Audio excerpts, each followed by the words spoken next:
কে তুমি? আর কেনই বা আমাকে স্পর্শ করছো? কাঠুরিয়া ভয় পেয়ে কয়েক পা পিছিয়ে গেল। তারপর ভালোভাবে তাকিয়ে দেখল গাছটা আগের মতোই দাঁড়িয়ে আছে, তবে তার পাতাগুলো যেন একটু বেশি উজ্জ্বল হয়ে উঠেছে। কাঠুরিয়া ভয়ে ভয়ে বলল, এক গ্রামে দরিদ্র এক কাঠুরিয়া বাস করত। কাঠুরিয়াটি সৎ ও পরিশ্রমী ছিল। তার দিন কাটত বন থেকে কাঠ কেটে, আর সেই কাঠ বাজারে বিক্রি করে যা পেত তা দিয়েই তার সংসার চলত। কাঠুরিয়ার সংসারে ছিল তার স্ত্রী ও তাদের দুটি সন্তান। কিন্তু অভাব অনটনের মধ্যেও কাঠুরিয়া সব সময় হাসি খুশি থাকার চেষ্টা করত, আর তাদের ছেলে মেয়েদের মুখে হাসি ফোটানোর জন্য তারা সাধ্যমতো সবকিছু করত। একদিন কাঠুরিয়া প্রতিদিনের মতো কুড়াল নিয়ে জঙ্গলের উদ্দেশ্যে রওনা দিল। আজ ভালো কাঠ কাটতে হবে, যাতে বাজারে বিক্রি করে বেশি টাকা রোজগার করা যায়। ওরে বাবারে, অনেক দূর হেঁটে এলাম, চেষ্টায় আমার পরানটা যায় যায় ভাব। একটু বিশ্রাম করে নেই, তারপর না হয় কাঠ কাটবো। ওই তো ওখানে একটু বিশ্রাম নেই। এই বলে কাঠুরিয়া একটা বড় গাছের ছায়ায় কিছুক্ষণ বিশ্রাম নিল। অনেকক্ষণ বিশ্রাম নিলাম, যাই এবার ভালো একটা গাছ দেখে কাঠ কেটে নেই। কাঠ না কাটলে তো আবার দুবেলা দুমুঠো ভাত জুটবে না। এরপর কাঠুরিয়া কাঠ কাটার জন্য একটা ভালো গাছ খুঁজতে শুরু করলো। জঙ্গলের গভীরে যেতে যেতে কাঠুরিয়া এমন একটা জায়গায় এসে পৌঁছালো যেখানে সে আগে কখনো আসেনি। এতদিন ধরে আশেপাশের সব জঙ্গলেই তো কাঠ কেটেছি, এই জঙ্গলটা তো কখনো দেখিনি। মনে হয় জঙ্গলটা নতুন, তা না হলে চারপাশে এত সব অচেনা গাছপালা। ওই তো ওখানে একটা গাছ দেখা যায়। গাছটা দেখতে কি অদ্ভুত! গাছটা দেখতে অন্য সব গাছের মতো না, এর ডালপালাগুলো যেন সোনার মতো চিকচিক করছে। কাঠুরিয়া কৌতূহলবশত গাছটার কাছে গেল। কাছে গিয়ে সে আরো অবাক হলো। গাছের গুড়িটা যেন হালকা আলো ছড়াচ্ছে। কাঠুরিয়া ভাবল, নিশ্চয়ই এটা কোনো জাদুকরি গাছ হবে। কিন্তু তার মনে একটু ভয়ও হলো। সে গাছটার গুড়িতে হাত রাখলো, সঙ্গে সঙ্গে গাছটা কথা বলে উঠল। কে তুমি? আর কেনই বা আমাকে স্পর্শ করছো? কাঠুরিয়া ভয় পেয়ে কয়েক পা পিছিয়ে গেল। তারপর ভালোভাবে তাকিয়ে দেখল গাছটা আগের মতোই দাঁড়িয়ে আছে, তবে তার পাতাগুলো যেন একটু বেশি উজ্জ্বল হয়ে উঠেছে। কাঠুরিয়া ভয়ে ভয়ে বলল, আমি আমি এক দরিদ্র কাঠুরিয়া, আমি কাঠ কাটতে এসেছি। কাঠ কাটতে? তুমি কেন এসেছো এই জঙ্গলে? আমি অনেক গরিব মানুষ, কাঠ বিক্রি করে আমার সংসার চলে। গাছটা কিছুক্ষণ চুপ করে রইল, তারপর বলল, তুমি যদি গরিব হয়ে থাকো তাহলে আমি তোমাকে সাহায্য করতে পারি। আমি সাধারণ কোনো গাছ না, আমি হলাম জাদুর গাছ। আমি তোমাকে সোনার পাতা দিতে পারি। সোনার পাতা দিয়ে কি হবে? আমি তো কাঠ বিক্রি করে সংসার চালাই, পাতা দিয়ে কি করব? কিন্তু সোনার কথা শুনে কাঠুরিয়ার মনে একটা আশা জাগলো। যদি সত্যি সোনার পাতা পাওয়া যায় তাহলে হয়তো তার দারিদ্র্য দূর হতে পারে। সোনার পাতা বিক্রি করে তুমি অনেক টাকা পাবে, তুমি ধনী হতে পারবে। ধনী হওয়ার স্বপ্ন তো কতদিন ধরে দেখছি, কিন্তু ধনী হতে পারলাম কই? ইস, যদি একবার ধনী হতে পারতাম তাহলে ছেলে মেয়েদের আর কষ্টের জীবন কাটাতে হতো না। তারা ভালো জামা কাপড় পরতে পারতো, ভালো খাবার খেতে পারতো, আর মাথা গোঁজার জন্য একটা ভালো বাড়িও হতো। তুমি কি সত্যি আমাকে সোনার পাতা দেবে? হ্যাঁ, দেব, কিন্তু তার আগে তোমাকে একটা কথা দিতে হবে। কি সেই কথা, বলো আমায়। তুমি এই সোনার পাতা শুধু নিজের প্রয়োজন মেটানোর জন্য ব্যবহার করবে, লোভ করবে না। যদি লোভ করো তাহলে এর ফল তোমায় ভোগ করতে হবে। আমি তো সৎ পথে রোজগার করতে অভ্যস্ত। লোভ জিনিসটা আমার স্বভাবের বাইরে। আমি তোমার কথায় রাজি। ঠিক আছে, তুমি চোখ বন্ধ করো।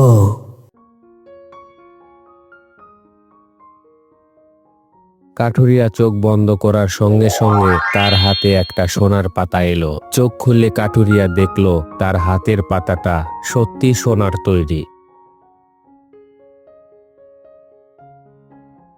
এ কি দেখছি আমি? এ তো সত্যি জাদু।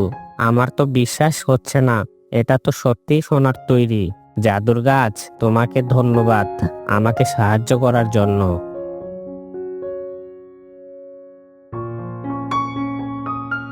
মনে রেখো, লোভ করো না, সৎ পথে থেকো।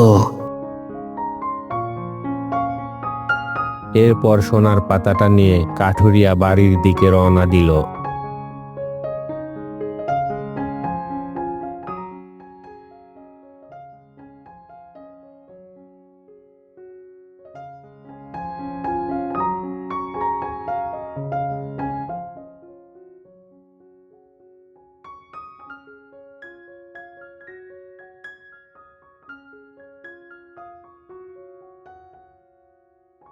বউ, কোথায় গেলে? এদিকে এসো। এই দেখো আমি কি নিয়ে এসেছি।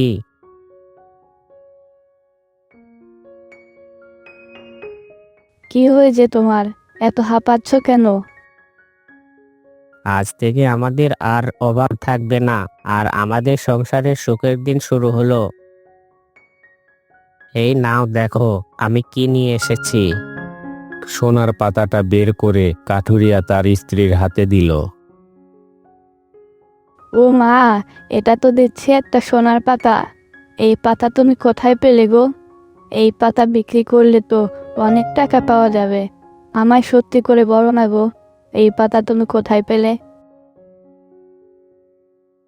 কাঠুরিয়া তখন সব কথা খুলে বলল তার স্ত্রীকে। জঙ্গলে গিয়ে জাদুর গাছের সন্ধান পাওয়ার কথা, সোনার পাতা পাওয়ার কথা, আর জাদু গাছের সতর্ক বার্তার কথাও জানালো। ও, এই ব্যাপার। হ্যাঁ গো, লোভ কিন্তু খুব খারাপ জিনিস। জাদুর গাছ যখন বলেছে লোভ করতে না, তখন একদম লোভ করবে না। আমাদের যতটুকু দরকার ততটুকুই নেব। অতিরিক্ত লোভ করলে সবকিছু শেষ হয়ে যাবে।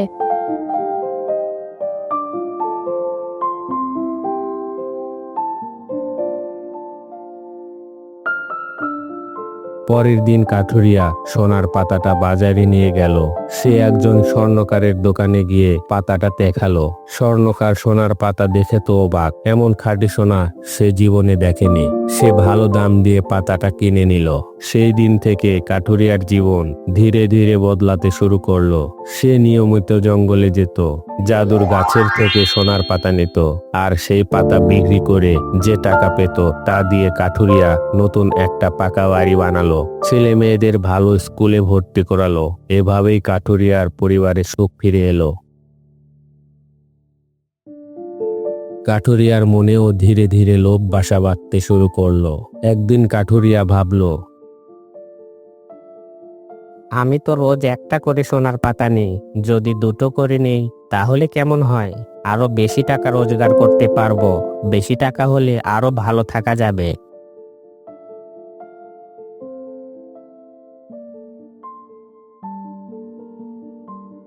পরের দিন জঙ্গলে গিয়ে কাঠুরিয়া জাদুর গাছের কাছে গিয়ে দুটো সোনার পাতা চাইলো। তুমি কি সত্যি দুটো পাতা চাও? মনে রেখো, লোভ কিন্তু ভালো নয়। না না, আমি লোভ করছি না। আমার একটু বেশি টাকার দরকার ছিল তাই। জাদুর গাছ আর কিছু বলল না। সে কাঠুরিয়াকে দুটো সোনার পাতা দিল। কাঠুরিয়া সেই পাতা নিয়ে খুশি মনে বাড়ি ফিরল। দুটো সোনার পাতা বিক্রি করে সে আগের থেকেও দ্বিগুণ টাকা পেল। তার মনে হলো দুটো পাতা নিয়ে এসে সে খুব ভালো করেছে। এভাবেই কিছুদিন কেটে গেল। না না, এভাবে আর চলবে না। যদি দিনে 3টে পাতা নিতে পারি তাহলে তো আরো বেশি রোজগার হবে। এরপর কাঠুরিয়া জাদুর গাছের কাছে গিয়ে 3টে পাতার কথা বলল। তুমি কি ভুলে গেছো? আমি তোমাকে কি বলেছিলাম? লোভ করতে বারণ করেছিলাম। কই না তো, আমি তো লোভ করছি না। আসলে আমার মেয়ের বিয়ে ঠিক হয়েছে, অনেক খরচ, তাই একটু বেশি টাকার দরকার ছিল।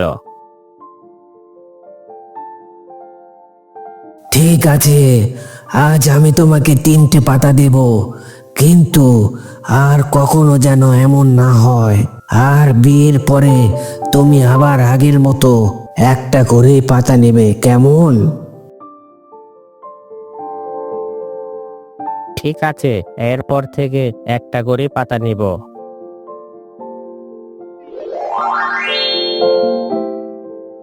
কাঠুরিয়া 3টে সোনার পাতা নিয়ে বাড়ি ফিরল।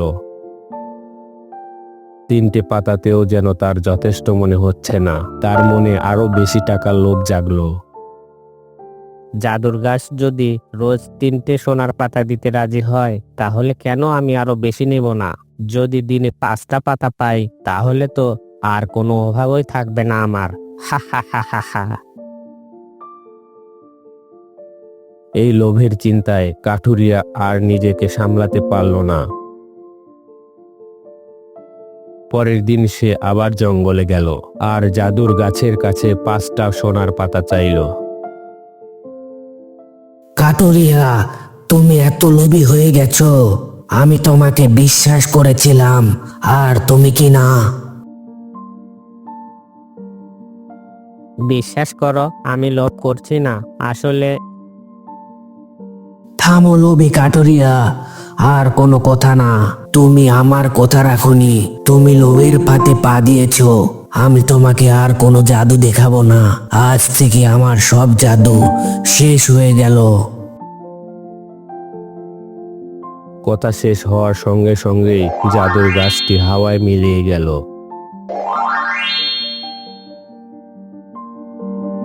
না না, তুমি চলে যেও না। আমি আমার ভুল বুঝতে পেরেছি। জাদুর গাছ, তুমি আবার ফিরে এসো। আমি তোমার সব কথা শুনবো। কাঠুরিয়া বুঝতে পারল লোভের ফল কত খারাপ হতে পারে। সে জাদু গাছের কাছে ক্ষমা চাইল, কিন্তু তখন আর কিছুই করার ছিল না। জাদুর গাছ তার জাদু ফিরিয়ে নিয়েছে। বাড়িতে ফিরে কাঠুরিয়া তার স্ত্রীকে সব কথা খুলে বলল। আমি তো আগেই বলেছিলাম, বেশি লোভ কিন্তু ভালো না। আমরা যতটুকু পেয়েছিলাম তাতেই আমাদের সন্তুষ্ট থাকা উচিত ছিল। অতিরিক্ত লোভ করতে গিয়ে আমরা আবার সবকিছু হারালাম। কাঠুরিয়া সেই পুরনো কাঠুরিয়ার জীবনে ফিরে গেল।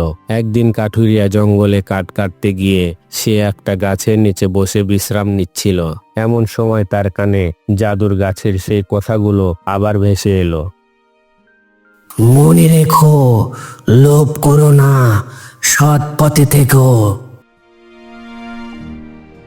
কাঠুরিয়া বুঝতে পারল জাদুর গাছ তাকে শুধু সোনার পাতা দেয়নি, একটা বড় শিক্ষাও দিয়ে গেছে।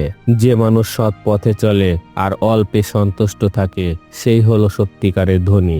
এই গল্পের মূল শিক্ষা হলো লোভ মানুষের জীবনে অভিশাপ ডেকে আনে। গল্পটি যদি তোমাদের ভালো লাগে তাহলে চ্যানেলটি সাবস্ক্রাইব করে পাশে থেকো।